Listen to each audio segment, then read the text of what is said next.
বছরের শুরুতেই বিয়ে করেছেন সঙ্গীতশিল্পী ও অভিনেতা তাহসান খান ও মেকআপ আর্টিস্ট রোজা আহমেদ।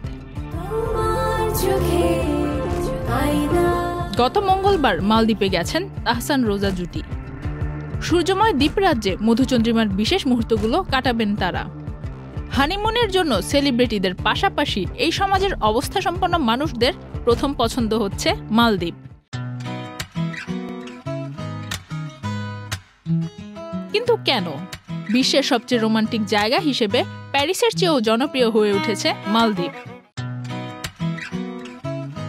গ্রীষ্মকাল মালদ্বীপ ভ্রমণের জন্য সেরা সময়। মালদ্বীপে নভেম্বর থেকে এপ্রিল মাস পর্যন্ত গ্রীষ্মকাল চলে। এই সময় মালদ্বীপের আকাশ পরিষ্কার থাকে ও সমুদ্রের পানি অদ্ভুত সুন্দর গাঢ় নীল রং ধারণ করে। মালদ্বীপ ভিসা প্রসেসিং খুবই সহজ। প্রায় সব দেশ থেকেই মালদ্বীপে অন অ্যারাইভাল ভিসা পাওয়া যায়। কোটি কোটি মানুষের ভালোবাসায় ফ্রিজ, টিভি এবং এসিতে দেশের ১ নম্বর ব্র্যান্ড ওয়ালটন। ঢাকা থেকে মালদ্বীপে ফ্লাইটে যেতে ৪ থেকে ৫ ঘন্টার মতো সময় লাগে।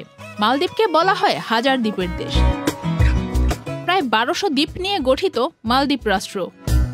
এর মধ্যে কিছু পাবলিক দ্বীপ আর কিছু প্রাইভেট দ্বীপ রয়েছে।